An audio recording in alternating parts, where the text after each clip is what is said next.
जय हिंद बच्चों मैं अजय कुमार वाराणसी उत्तर प्रदेश से आपके अपने चैनल नव शिक्षण पे स्वागत करता हूँ। बच्चों आज हम लोग NMMS में कुछ इंपॉर्टेंट क्वेश्चन जो आपके एग्जाम में आ सकते हैं उसे मैं बताने जा रहा हूँ।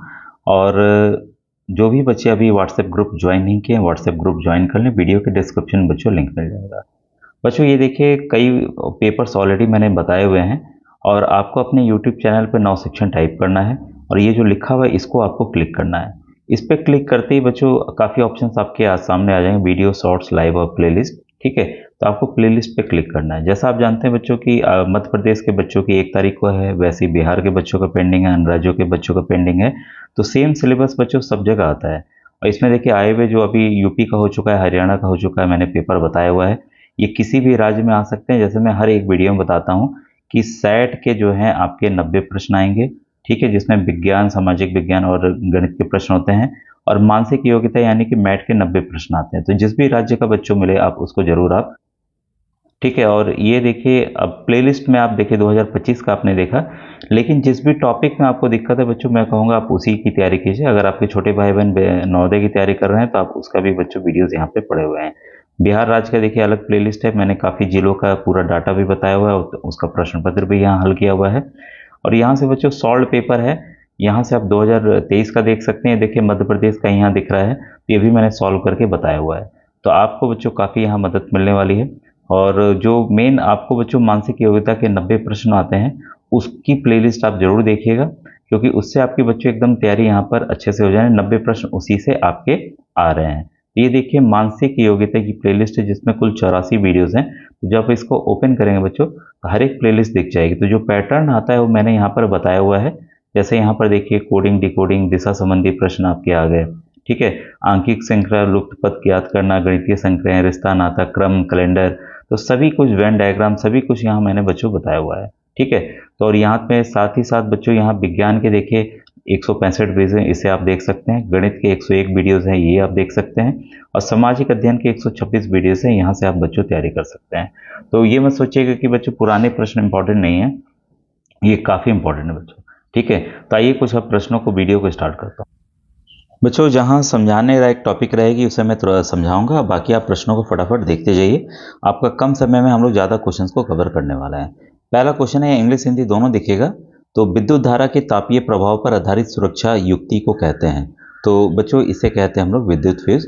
ठीक है, या तो बच्चों मैं हिंदी दिखाता हूँ, अगर कमेंट सेक्शन में कीजिएगा बताइएगा तो मैं इंग्लिश भी बच्चों यहाँ पर दिखा दूंगा। ठीक है, तो कुछ प्रश्न धुंधले हैं तो मैं उसको पढ़ते जा रहा हूँ। तो अभी दोनों ही या तो रखता हूँ, इसके बाद बताता हूँ मैं आपको। ठीक है, बिना किसी माध्यम द्वारा उष्मा स्थानांतरण के प्रक्रम को कहते हैं।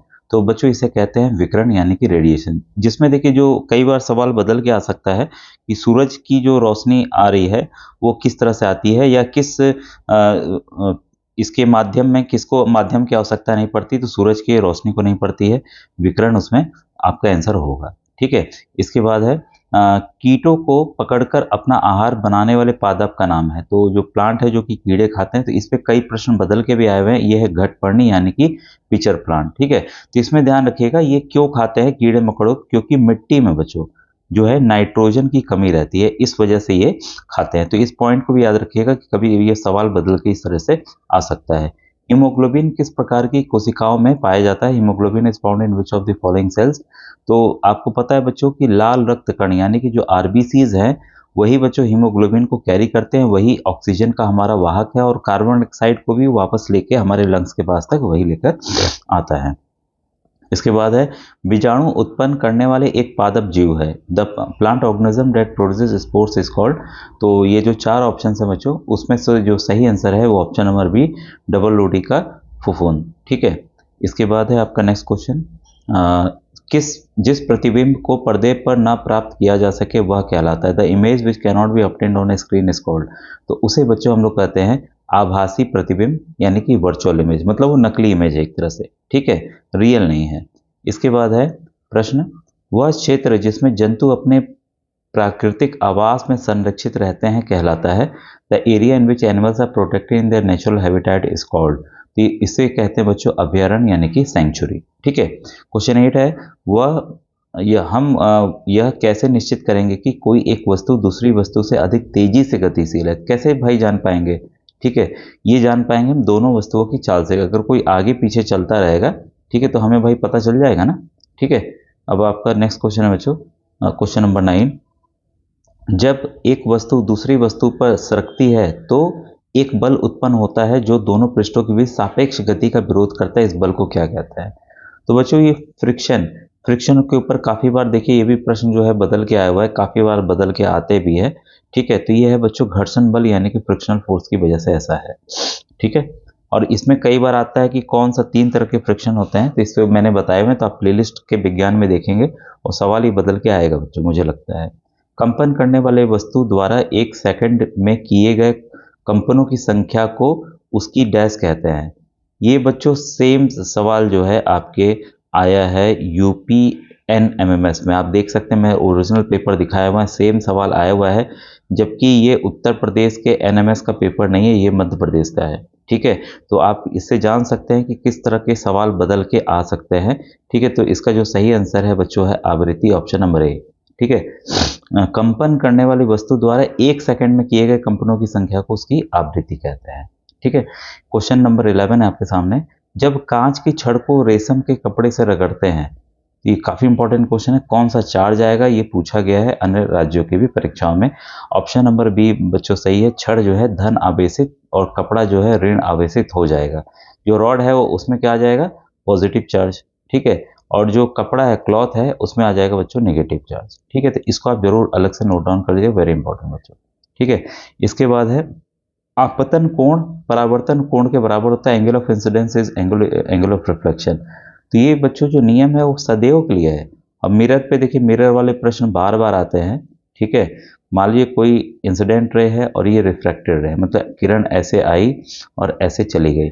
नॉर्मल हमेशा ऐसे रहता है। सवाल देखिए कैसे बदल बदल के आते हैं, मैं अभी से बता दूं, हो सकता है आगे ये प्रश्न मिले। ठीक है, मैंने देखा नहीं है। मान लीजिए आ जाए कोण की ये 30 डिग्री है, तो एंगल ऑफ रिफ्रैक्शन यानी कि परावर्तन कोण कितना होगा, तो भाई क्वेश्चन से ही आपको पता चल जाएगा, बराबर होगा, तो ये भी 30 डिग्री होगा। सवाल अब बदल के कैसे आएगा, सवाल ऐसे आएगा, कोई आपतन कोण दर्पण से 60 डिग्री का अंश बना रहा है, 60 डिग्री का कोण बना रहा है, तो परावर्तन कोण क्या होगा। तो बच्चे इसी में कंफ्यूज होते हैं। ऑप्शन आपका 30 डिग्री भी होगा, 60 डिग्री भी होगा, सब होंगे। ठीक है, तो आपको करना क्या है, ये तो फिगर आपको सामने दिख रही है, 90 में से 60 घटा दीजिएगा। जब कोई भी कोण ये हो सकता है, ये कोई भी कोण हो सकता है, यहाँ मैं तरीका बता रहा हूँ, ये 30 डिग्री आए वही उत्तर आप रखिएगा। तो इस तरह से सवाल बच्चों बदल के आते हैं, आए हुए हैं कई राज्यों में। ठीक है, तो आप कंफ्यूज इससे नहीं होइएगा। इसके बाद है आवेशित गुब्बारा दूसरे आवेशित गुब्बारे को प्रतिकर्षित करता है, क्योंकि ये भी काफी इंपॉर्टेंट है, दोनों गुब्बारों पर सजातीय आवेश के कारण। ठीक है, तो 2 बैलून हैं, ठीक है, 2 बैलून हैं आपने लटकाए हुए हैं, तो ये पास पास ना आकर ये दूर दूर जाएंगे, इधर जाएगा ये इधर जाएगा। ये इसके पीछे क्या कारण है, दोनों पर सेम चार्ज है, अगर पॉजिटिव पॉजिटिव है, यहाँ पे भी पॉजिटिव पॉजिटिव, तो दोनों आपस में रिपेल करेंगे। ठीक है, प्रतिकर्षित करेंगे। तो इस तरह से चित्र आधारित भी प्रश्न आपको पूछ सकता है दिखा करके। नेक्स्ट क्वेश्चन है आपके सामने, किस कारण से स्मारकों के संगमरमर का संरक्षण होता है। ठीक है, तो what is the reason for corrosion of संक्षारण हो रहा है, तो 14 का बच्चों सही आंसर है अम्ल वर्षा, एसिड रेन। और ये कई बार सवाल आया है, इसको भी आप जरूर नोट करिएगा। इसके पीछे कारण है बच्चों नाइट्रिक एसिड और सल्फ्यूरिक अम्ल, सल्फ्यूरिक एसिड। और सल्फ्यूरिक एसिड कैसे बना, सल्फर डाइऑक्साइड जो गैस है, जब वर्षा होती है तो ये सल्फर डाइऑक्साइड बदल जाता है आपका सल्फ्यूरिक अम्ल में, सल्फ्यूरिक एसिड में, H2SO4 में। और जो नाइट्रोजन डाइऑक्साइड है या नाइट्रिक ऑक्साइड है, ये सभी जो नाइट्रोजन के ऑक्साइड्स हैं ये बदल जाते हैं पानी को पाकर नाइट्रिक अम्ल में। इस वजह से संगमरमर जो है ताजमहल का इस तरह से खराब हो रहा है। तो यहाँ देखिए ताजमहल का कहीं पे भी नाम आपका नहीं है। ठीक है, स्मारक दे दिया है, तो इसको इंपॉर्टेंट, इसको आप जरूर नोट कीजिएगा। नेक्स्ट क्वेश्चन है, कुछ अवांछित और प्राकृतिक रूप से फसल के साथ उगने वाले पौधे कहलाते हैं। Some unwanted and naturally going plants with crops are called. तो पौधों के साथ अक्सर क्या खरपतवार आ जाते हैं, तो उनको विट्स कहा जाता है। ऑप्शन नंबर 3 इसका बच्चों सही है। इसके बाद है मलेरिया परजीवी का वाहक है, तो मलेरिया परजीवी जो है उसका वाहक है फीमल एनाफिलस मस्कीटो, यानी कि मादा एनाफिलस मस्कीटो। ये भी काफी इंपॉर्टेंट क्वेश्चन है बच्चों, बार बार आता है, रिपीट हो रहा है। संचरणीय रोगों का मुख्य कारण है, तो इसका मुख्य कारण है बच्चों घरेलू मक्खी से ज़्यादा ये बीमारियां फैलती हैं। ठीक है, क्वेश्चन नंबर 18 है, पकी हुई फसल को काटने के पश्चात बीजों और दोनों को मशीन द्वारा अलग किया जाता है। तो 18 का बच्चों सही आंसर है कंबाइन द्वारा। ठीक है, ये काफ़ी इंपॉर्टेंट क्वेश्चन है भी। चीनी को अल्कोहल में परिवर्तित करने का प्रक्रम क्या कहलाता है? तो name of process converting sugar into alcohol is. तो 19 का सही आंसर ऑप्शन नंबर सी बच्चों फर्मेंटेशन यानी कि किण्वन। ठीक है, इसके बाद है ऐसी औषधियाँ जो बीमारी पैदा करने वाले सूक्ष्म जीवों को नष्ट कर देती है अथवा उनकी वृद्धि रोक देती है कहलाता है। तो 20 का सही आंसर है बच्चों प्रतिजैविक यानी कि एंटीबायोटिक्स। एंटीबायोटिक्स कई तरह के होते हैं, आप कमेंट सेक्शन बताइएगा पहला एंटीबायोटिक कौन था और किसने इसका आविष्कार किया था। काफ़ी इंपॉर्टेंट है, काफ़ी बार आया हुआ है बच्चों। ठीक है, निम्नलिखित में से किसको पीटकर पतली चादर में परिवर्तित किया जा सकता है? तो जितने भी बच्चों मेटल्स होते हैं, धातु होते हैं, उनको परिवर्तित किया जाता है। आपको पता है कई चीज़ें उनसे बनती हैं, तो इसमें से धातु कौन सा ये आपको खोजना है। तो बच्चों जो 21 का सही आंसर है वो ऑप्शन नंबर डी यानी कि जिंक। ठीक है, जिंक की परत भी आयरन पे चढ़ाई जाती है गल्वनाइजेशन प्रोसेस के थ्रू, आपको पता होगा। ये काफ़ी इंपॉर्टेंट क्वेश्चन था। इसमें मेटल्स और नॉन मेटल्स को आपको पहचानना होगा, धातु और धातु को पहचानना होगा।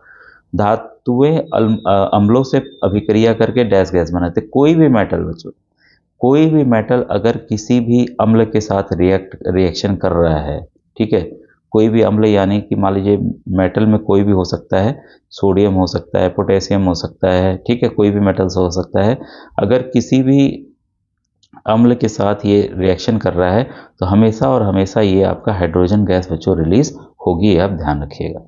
ठीक है, इसके बाद नेक्स्ट क्वेश्चन आपका है ऑप्शन नंबर ए इसका बच्चों सही है, इसको आप नोट डाउन कर लीजिएगा। मृत वनस्पति के धीमे प्रक्रम द्वारा कोयले में परिवर्तन, ये देखिए डायरेक्ट डेफिनेशन है बच्चों, इसको कार्बनीकरण कहते हैं। 23 का ऑप्शन नंबर ए जो है वो सही है। ईंधन के ऊष्मीय मान को किस मात्रक द्वारा प्रदर्शित किया जाता है? तो ये बच्चों किया जाता है आपका ऑप्शन नंबर इसका डी सही है, किलो जूल प्रति ग्राम। ठीक है, तो ये काफ़ी इंपॉर्टेंट क्वेश्चन है, किलो जूल पर ग्राम। कोयले के अपूर्ण दहन से मुख्यतः कौन सी विषैली गैस निकलती है? तो अपूर्ण दहन, जब कोयला पूर्ण रूप से जल नहीं पाता है तो धुआं बहुत ज़्यादा निकलता है, तो उसमें बच्चों कार्बन मोनोऑक्साइड। अब देखिए कई बार सवाल आप देखते भी होंगे कि घर में अगर लोग अंगीठी जला के, कोयला जला के सो गए और सुबह वो मरे हुए पाए जाते हैं, इसके पीछे बस कारण क्या है? यही कार्बन मोनोऑक्साइड का बनना। ठीक है, हीमोग्लोबिन क्या करता है? अभी हमने देखा था कि कौन ऑक्सीजन का वाहक है। हीमोग्लोबिन इसके प्रति बहुत ज़्यादा लगाव रखता है, कार्बन मोनोऑक्साइड के प्रति, और जब ये जुड़ जाता है तो ये छूटता निकलता ही नहीं है, ऑक्सीजन इसको रिप्लेस नहीं कर पाता है। तो इस वजह से हमारे शरीर में ऑक्सीजन की कमी हो जाती है और लोग सोते सोते मर जाते हैं, उनको पता तक नहीं चलता है। ठीक है, नेक्स्ट है मैग्नीशियम प्लस ऑक्सीजन समीकरण में को संतुलित करने का सही विकल्प है। तो बच्चों इसका जो सही विकल्प है आपका है 2MgO। ठीक है, तो जब भी इस तरह के प्रश्न हो, ठीक है, 2Mg प्लस ऑक्सीजन, ये क्या देगा आपका? MgO देगा, मैग्नीशियम ऑक्साइड बनेगा। अब हम देख रहे हैं यहाँ दो मैग्नीशियम है, 2 ऑक्सीजन है, बस हमें 2 आगे लगा देना है। ये तो फॉर्मूला है, इसको हम बदल नहीं सकते, O2 ऐसे ही रहेगा। ठीक है, तो यहाँ पर अगर हम कर लेते हैं दोनों तरफ, देखिए इधर भी 2 मैग्नीशियम 2 ऑक्सीजन, इधर भी 2 ऑक्सीजन 2 मैग्नीशियम, तो दोनों तरफ ये बच्चों ये जो बैलेंस होना चाहिए। ठीक है, इसके बाद है नेक्स्ट क्वेश्चन, किस धातु को पन्नी या फाइल का उपयोग भोज्य पदार्थों को लपेटने में होता है? तो आप सभी जानते होंगे बच्चों एल्युमिनियम की फॉइल आती है। ऑप्शन नंबर बी बच्चों सही है, क्योंकि अभिक्रिया कम करता है, इसके पीछे ये कारण है। शरीर की सबसे छोटी रचनात्मक और कार्यात्मक इकाई क्या है? तो ये भी बच्चों काफ़ी इंपॉर्टेंट क्वेश्चन है। ऑप्शन नंबर डी बच्चों सेल्स यानी कि कोशिका, डायरेक्ट डेफिनेशन लिया गया है।